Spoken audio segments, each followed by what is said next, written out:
In 1992, Hollywood didn't just witness a breakup. It watched a private universe implode in public.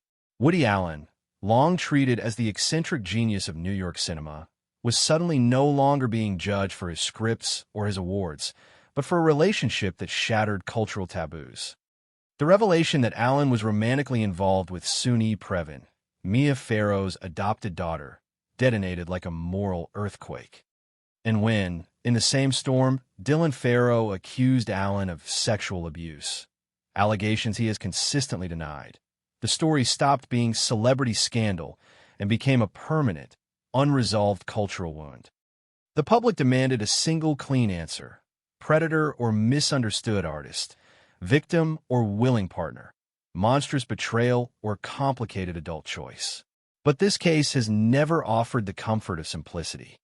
Instead, it forces the audience to live inside contradiction, where legal outcomes, personal testimonies, and family fractures refuse to align into one neat narrative. What makes the Soon-Yi chapter uniquely suffocating is not only the age gap or the optics, it's the setting, a relationship born inside a household that already blurred boundaries.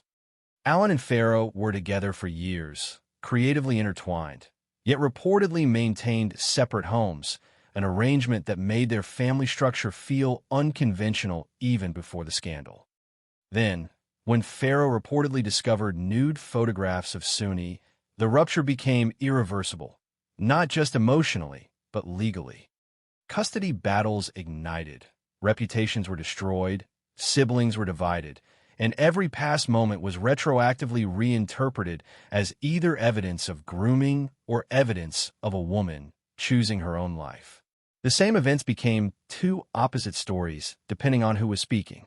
Decades later, the world still treats Soon-Yi as a symbol more than a person. Some view her as an adopted daughter exploited by a powerful older man. Others point to her repeated insistence that Allen was never a father figure to her, and that her relationship began when she was an adult, and that she chose it. When she has spoken publicly, she has pushed back hard against the idea that she was brainwashed, framing herself instead as someone who grew up feeling controlled, humiliated, and unheard, and who found in Allen a kind of attention she says she never received elsewhere. Those claims are contested within the Farrow family, which only deepens the sense that no outsider can fully arbitrate what the home truly was. This is why the story keeps coming back every few years, with new headlines promising the final truth. Not because new facts magically appear, but because the case is built from competing truths that cannot coexist peacefully. Dylan maintains her allegation. Allen maintains his denial. Soon-Yi maintains her autonomy. And the culture keeps circling the same question like a wound it can't stop touching. When love, power, family, and fame collide, who gets to define what really happened? The courts, the public, or the people who lived it? To understand why the relationship between Soon-Yi Previn and Woody Allen ignited one of the most enduring controversies in modern celebrity history, it is necessary to look closely at the emotional ecosystem that existed long before the scandal became public. This was not a conventional family, nor a conventional romance.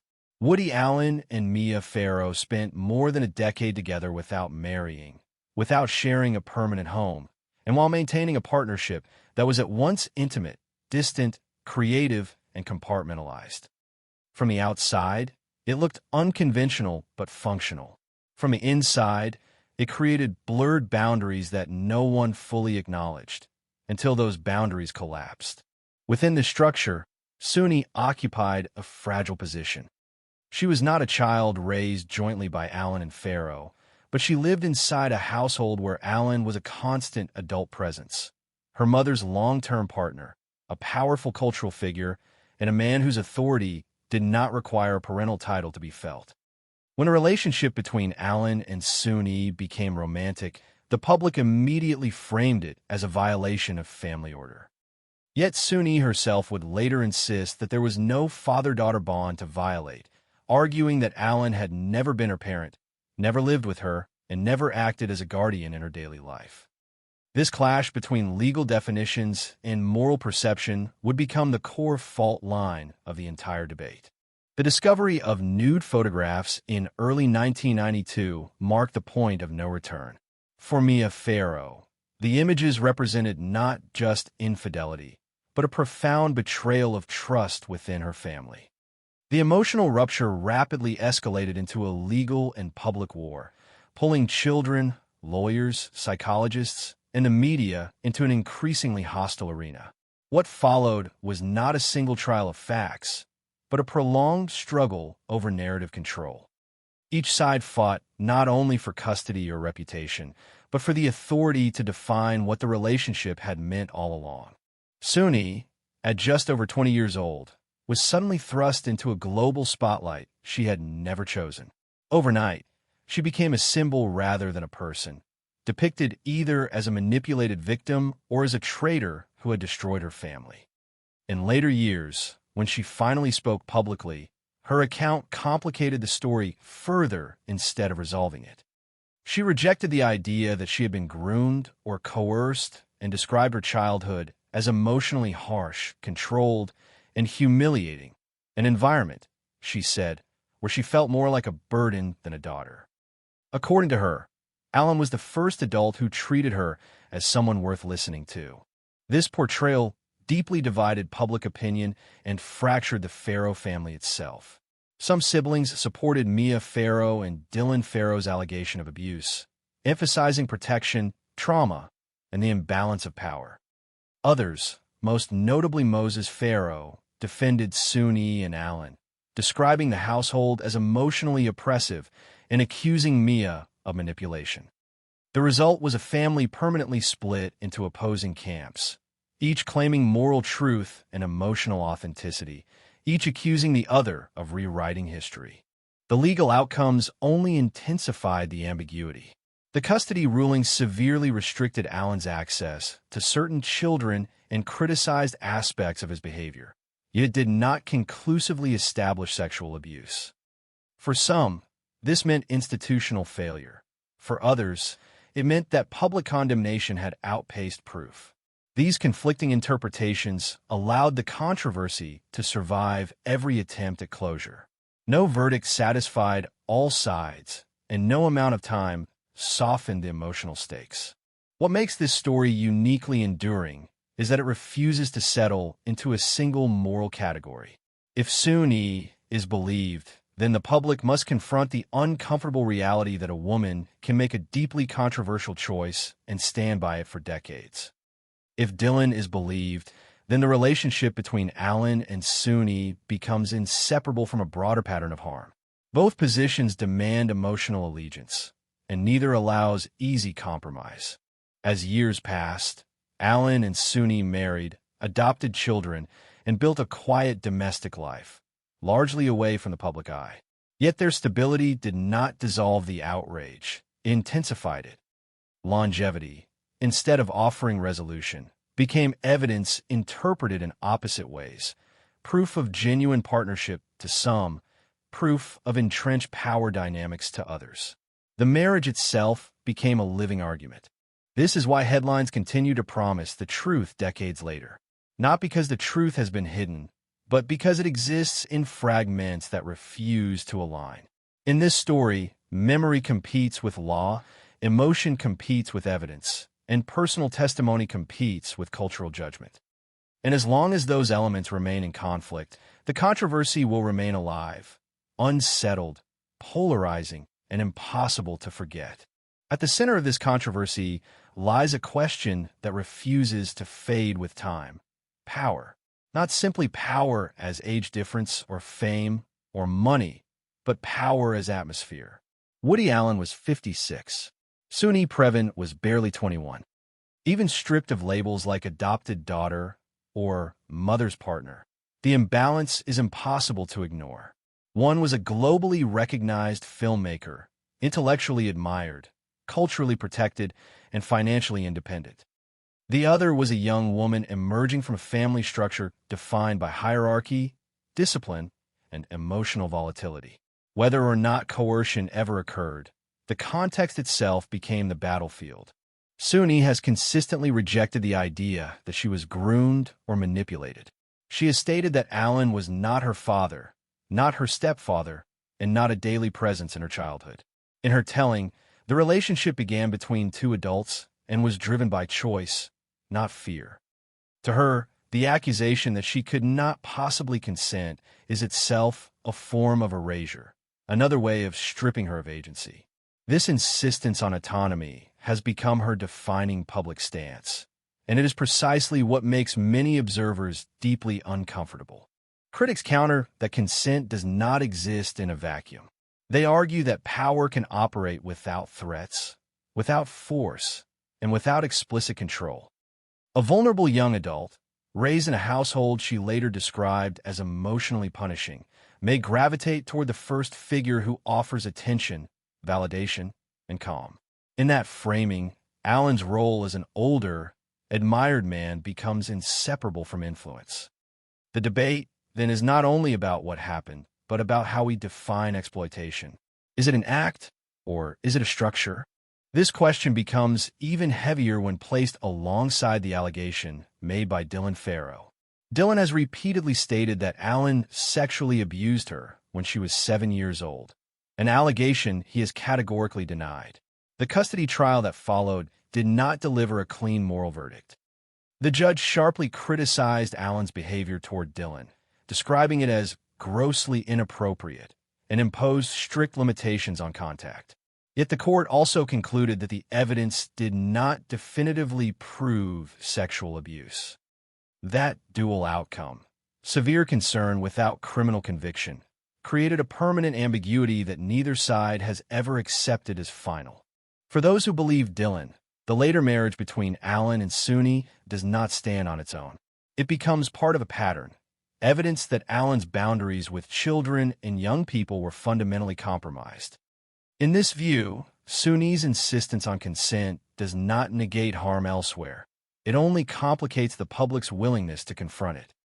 For those who believe Alan, the absence of a conviction and the endurance of his marriage are used as proof that the scandal has been driven more by moral outrage than legal fact. Soon-Yi's voice destabilizes both camps. She does not simply defend Alan. She reframes her own childhood. In interviews, she has described a home governed by control, fear, and humiliation, where chores were relentless, punishment was harsh, and affection felt conditional. These claims are strongly disputed by other members of the Farrow family, who describe Mia Farrow as loving and protective and accuse Soon-Yi and Moses of rewriting history. The result is a family narrative split down the middle, with no neutral witness left standing. What makes this split so haunting is that both versions can feel emotionally plausible. Many people recognize the experience of growing up unseen, where validation from an unexpected source feels like salvation. Many also recognize the danger of romanticizing that dynamic when the validating figure holds disproportionate power. The story forces the audience to confront a deeply uncomfortable possibility, that harm and comfort can coexist, that a relationship can feel safe to one person while being perceived as profoundly unsafe by others. As the years passed, the controversy evolved with the culture. In the 1990s, it was framed as scandal and betrayal. In the 2010s, it became a question of institutional failure and victim credibility. During the Me Too era, it transformed again into a test case for how society handles unresolved allegations against powerful men. Studios distanced themselves from Alan. Actors publicly reassessed their past collaborations. The absence of legal resolution did not prevent cultural judgment. In some ways, it intensified it. Through all of this, Soon-Yi and Alan remained together. They married in 1997, adopted 2 daughters, and built a life deliberately insulated from media exposure. Paradoxically, their stability did not quiet the controversy, it sharpened it. To supporters, the longevity of the marriage suggests authenticity and mutual commitment. To critics, it suggests that early power dynamics can calcify in a lifelong dependency. The same fact becomes 2 opposite arguments. This is why claims that Soon-Yi has finally admitted the truth are misleading. There is no single admission waiting to unlock the story. What exists instead are irreconcilable truths. Dylan maintains that she was abused. Alan maintains that he was not. Soon-Yi maintains that she chose her life freely. The law sits uneasily between them, offering concern without closure. Public opinion oscillates, influenced by cultural moment more than new evidence. In the end, this story survives because it resists resolution. It challenges simple moral binaries and exposes the limits of both legal systems and public judgment. It asks questions that are deeply unsettling. Can autonomy exist inside imbalance? Can consent be real and still feel wrong to outsiders?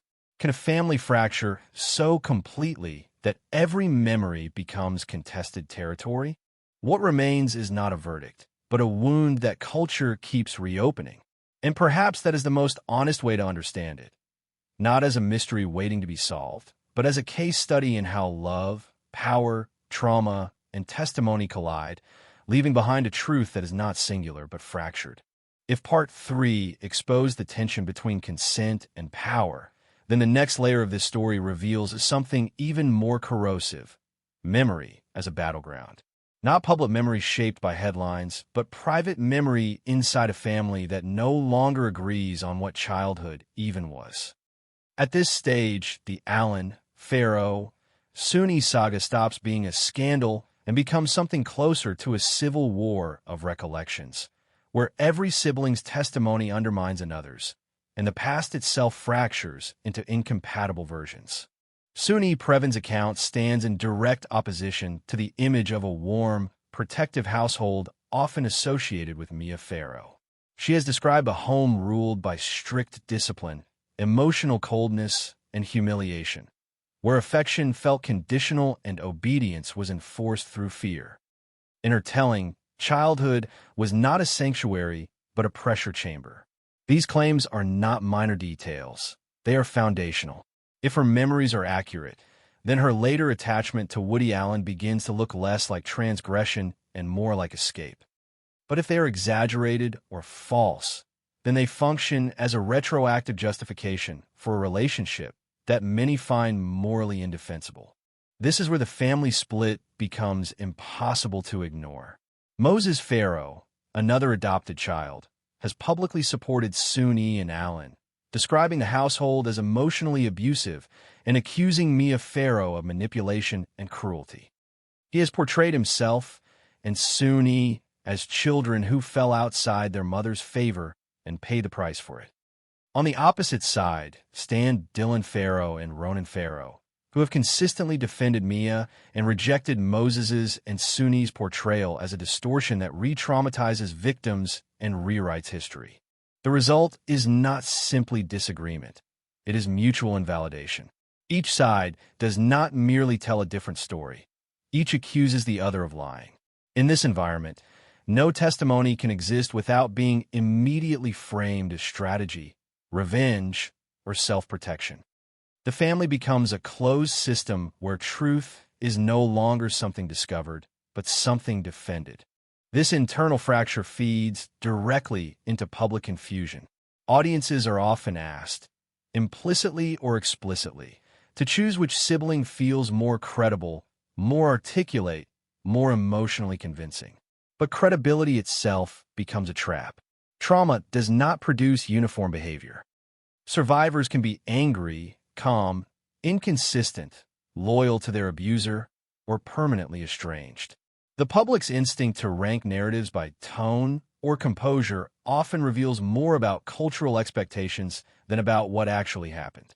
Into this chaos steps the legal record, often treated as a referee, but in reality offering no final whistle. The custody ruling in the early 1990s restricted Woody Allen's access to certain children and condemned aspects of his behavior as inappropriate, yet stopped short of declaring him guilty of sexual abuse. This outcome satisfied no one. To some, it looked like institutional cowardice. To others, it looked like restraint in the absence of proof. What it certainly did was ensure that the controversy could never close. As time passed, the cultural lens shifted. The Me Too era reframed unresolved allegations not as unfortunate ambiguities, but as moral failures of systems that historically protected powerful men. In that climate, Allen's continued filmmaking and personal life became symbols, not private matters. Collaborations were re-evaluated. Supporters were criticized. Silence was interpreted as complicity. Yet even within this shift, Soon-Yi's position remained anomalous. She was not recanting. She was not expressing regret. She was doubling down on her agency. This defiance unsettles both sides. For critics of Allen, it complicates a narrative built around harm and accountability. For defenders, it introduces an uncomfortable moral gray zone, because even if she chose freely, many still find the choice disturbing. Soon-Yi becomes a paradox, a woman insisting on autonomy in a context where autonomy itself is questioned. Meanwhile, Mia Farrow's role is also subject to dual readings. To some, she is the archetype of the betrayed partner and protective mother, fighting a powerful man to shield her children. To others, she is a controlling figure whose rigidity created an environment where rebellion took the form of catastrophic intimacy. The truth may lie somewhere between, or nowhere accessible at all. What is clear is that her image, like everyone else's in this story, has been flattened by repetition. What often gets lost is the cost of this endless relitigation. The children involved did not simply grow up with a scandal, they grew up inside it. Their identities became inseparable from public opinion. Every interview, every statement, every silence was interpreted through allegiance. Choosing to speak meant being accused of manipulation.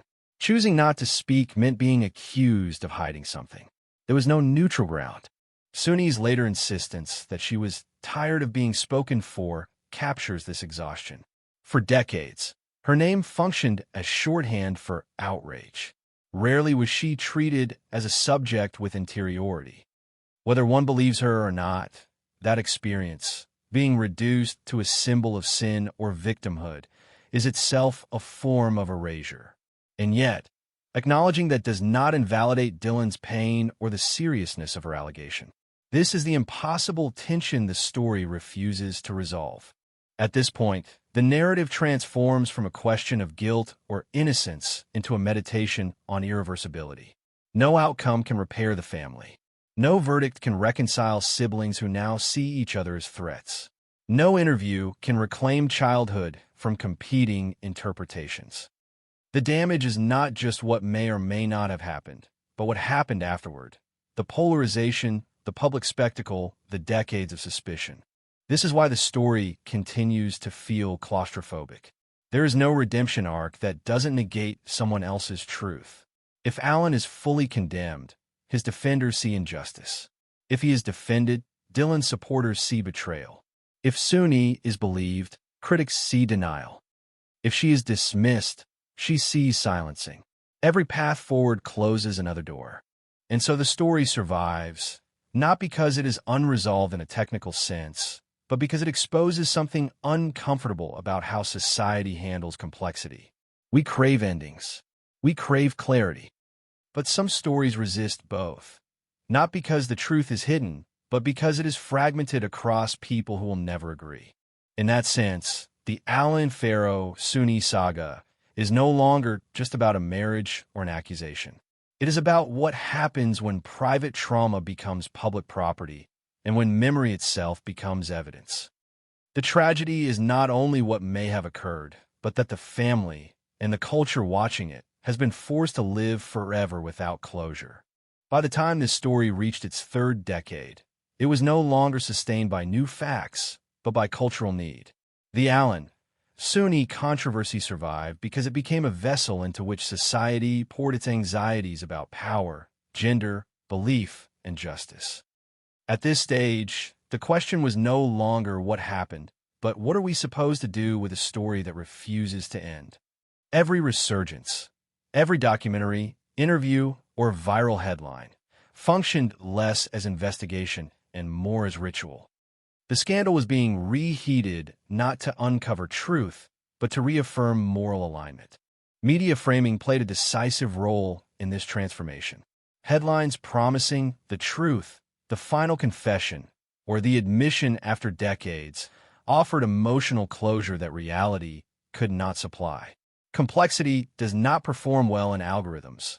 Certainty does. And so the narrative hardened into opposing camps, each consuming different summaries of the same events, each convinced that the other side was willfully blind. In this environment, nuance became suspect, and doubt was treated as disloyalty. Soon-Yi's public appearances and statements were often framed not as testimony, but as strategy. When she spoke calmly, critics saw rehearsal. When she expressed emotion, critics saw manipulation. There was no acceptable tone for her to inhabit. If she insisted on agency, she was accused of defending a powerful man. If she expressed pain, she was accused of rewriting history. The public demanded that she perform victimhood, but only in a way that fit its expectations. Anything else felt threatening. This is one of the most uncomfortable dimensions of the story. The idea that autonomy itself can be unacceptable when it contradicts collective moral judgment. Soon-Yi's insistence that she was not coerced challenges a deeply held belief that certain relationships must be inherently abusive. For many observers, accepting her claim would mean confronting the possibility that moral outrage can coexist with voluntary choice, and that is a tension society struggles to hold. At the same time, Dylan Farrow's continued testimony refuses to fade into the background. Her account has remained consistent over time, and for many, that consistency carries moral weight independent of legal outcomes. In the age of survivor advocacy, her voice resonates as an indictment of systems that fail to protect children and fail to deliver closure. To those who believe her, any attempt to contextualize or complicate the story feels like erasure. The pain she describes demands acknowledgement, not balance. The result is a moral deadlock. One woman says she was harmed. Another says she was not. Both insist on being believed. The public, accustomed to choosing sides, is forced into an impossible position. Affirming one narrative feels like denying the other. And because society lacks a framework for holding contradictory testimonies without collapsing into accusation, the conflict becomes perpetual. Meanwhile, Woody Allen himself has receded into a strange liminal space. Neither fully rehabilitated nor formally condemned, he exists as a figure permanently annotated by scandal. His later films are rarely discussed without reference to the past. Collaborations are scrutinized. Supporters are questioned. Detractors are energized. His continued work does not resolve the controversy. It sustains it. Every appearance becomes a reminder that the culture never agreed on what to do with him. The marriage between Allen and Soon-Yi intensifies this unresolved state. It functions as both provocation and evidence. To some, it proves that the relationship was not a momentary lapse, but a sustained partnership built on mutual commitment. To others, it proves that power imbalances can entrench themselves over time, creating stability that masks origin. Longevity becomes morally ambiguous, neither exonerating nor condemning, but endlessly interpretable. What is rarely addressed is the emotional toll of living inside a narrative that never closes. For Soon-Yi, adulthood has unfolded under permanent suspicion. For Dylan, healing has occurred under constant public examination. For siblings, loyalty has meant choosing one truth over another, often at the cost of family bonds. The scandal did not simply interrupt lives, it restructured them around opposition. And the audience, too, is implicated. By consuming the story as entertainment or moral spectacle, the public participates in its perpetuation. Each click reinforces the idea that private trauma is fair ground for infinite analysis. Each retelling sharpens the edges rather than smoothing them. The story becomes less about people and more about positions. This is why the controversy feels immortal. It is no longer anchored to a single event or decision. It has become a case study in how modern culture handles ambiguity by rejecting it. We are uncomfortable with narratives that do not resolve into heroes and villains. We prefer closure, even if it is artificial. And when closure cannot be found, We repeat the story until repetition itself feels like understanding. But repetition is not resolution, it is erosion. Over time, the details blur, the language hardens, and empathy becomes conditional. The original human stakes, children, trust, fear, attachment, are replaced by ideological shorthand. What remains is outrage without endpoint. Perhaps the most unsettling realization is that no future revelation is likely to change this. There is no document waiting to surface, no confession guaranteed to silence debate. The truth, whatever it may be, is already entangled in memory, belief, and identity. Any new statement will simply be absorbed into existing narratives, reinforcing rather than transforming them. And so the story persists, not because it demands to be solved, but because it reflects something unresolved in us. Our discomfort with power, our fear of being wrong, our need to believe that moral clarity is always possible. The Alan, Soon-Yi saga endures because it exposes the limits of that belief. In the end, the tragedy is not only what may or may not have happened decades ago. It is that the people involved, and the culture watching them, remain trapped in a loop where understanding is secondary to alignment, and where truth is less important than which version feels safer to believe. As the decades passed, the story did not fade into history. It hardened into identity. For everyone involved, the events of the early 1990s became something they could never step outside of, only live alongside. Woody Allen's name, regardless of artistic output, remained permanently footnoted by controversy. Dylan Farrow grew into adulthood, carrying an allegation the world never allowed to rest. Soon-Yi Previn built a life that many refused to see as legitimate. Time did not resolve the conflict. It institutionalized it. By the late 2010s, cultural attitudes toward power and accountability had shifted dramatically. The rise of the Me Too movement reframed unresolved allegations not as unfortunate ambiguities, but as moral failures of systems that historically protected powerful men. In this climate, Allen's continued presence in the film industry was no longer evaluated on legal grounds alone. It became a symbolic question. Should someone surrounded by unresolved accusations still be given platforms, funding, or cultural prestige? Studios quietly distanced themselves. Actors publicly expressed regret for past collaborations. Others defended the principle of due process, arguing that condemnation without conviction set a dangerous precedent. The same facts produced radically different ethical conclusions. Soon-Yi's position within this cultural shift remained uniquely uncomfortable. While many expected her to recant or express regret under renewed scrutiny, she did neither.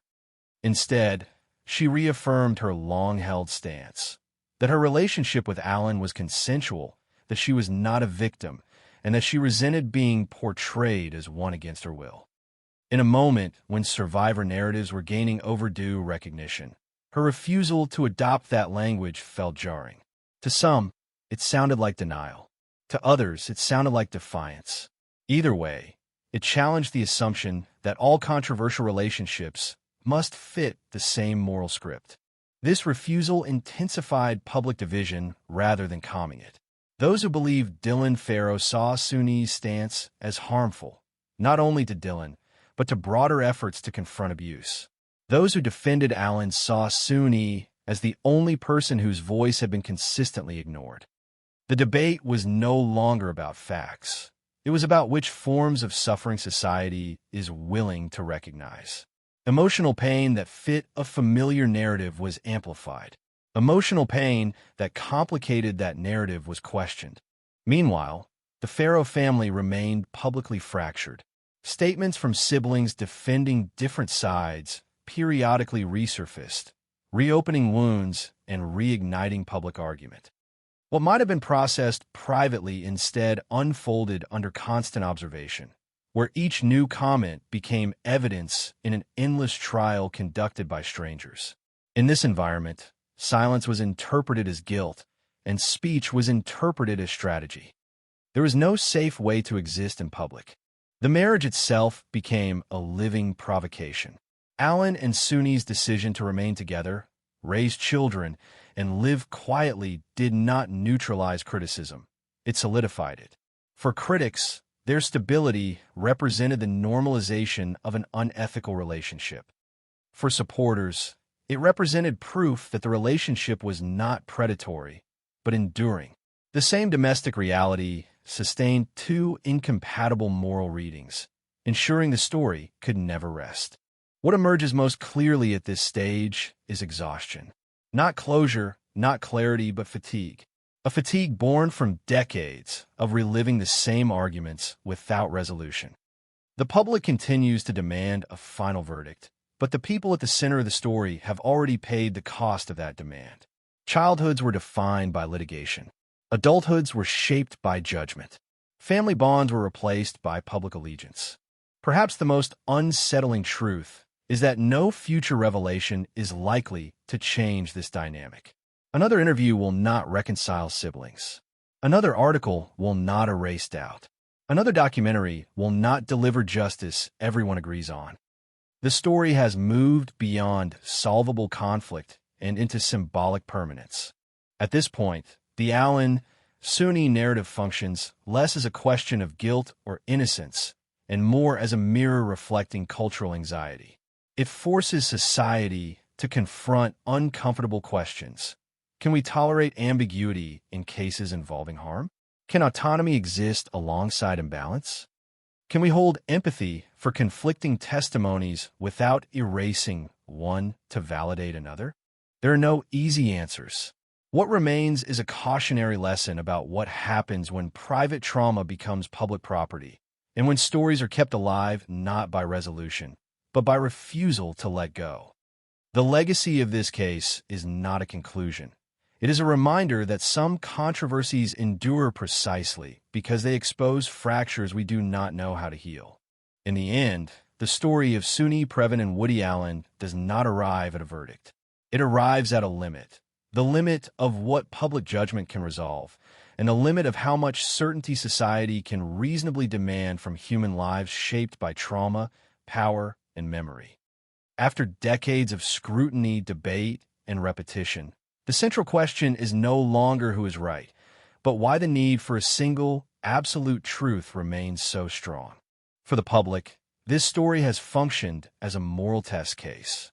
It asks whether belief must always be exclusive, whether one person's pain automatically invalidates another's account, and whether justice requires closure even when evidence, memory, and testimony refuse to align. The discomfort this produces is precisely why the narrative never fades. It unsettles our desire for clear heroes and villains, exposing how fragile those categories become in real families. Soon-Yi's insistence on her own agency stands as the most controversial element of the entire saga, not because agency is radical, but because it challenges a deeply held assumption that certain relationships are so morally disturbing that choice itself cannot be trusted. Whether one believes her or not, her voice forces an uncomfortable reckoning with the idea that autonomy does not always lead to outcomes society approves of. In that sense, her story is less about justification and more about resistance. Resistance to being defined entirely by public outrage. At the same time, Dylan Farrow's continued account remains a moral anchor for many. Her persistence has ensured that the story cannot be reframed as a private romance alone. It keeps questions of harm, protection, and accountability alive, even when legal resolution proved elusive. The coexistence of these two narratives, one asserting victimhood, the other rejecting it, creates a tension that cannot be resolved without silencing someone. And that may be the true tragedy. That resolution, as the public imagines it, would require erasure. Erasing one voice to validate another. Erasing ambiguity to satisfy certainty. But human experience rarely conforms to that demand. Families fracture in ways courts cannot repair. Memory resists standardization. Truth emerges unevenly, if at all. What remains, then, is not an answer but a warning. A warning about the cost of turning private suffering into endless spectacle. a warning about the limits of moral absolutism, and a warning about how easily complexity is mistaken for evasion. The Soon-Yi story endures because it exposes these vulnerabilities, not just in the people who lived it, but in the culture that continues to consume it. After all these years, perhaps the most honest conclusion is also the least satisfying, that some stories are not meant to be closed.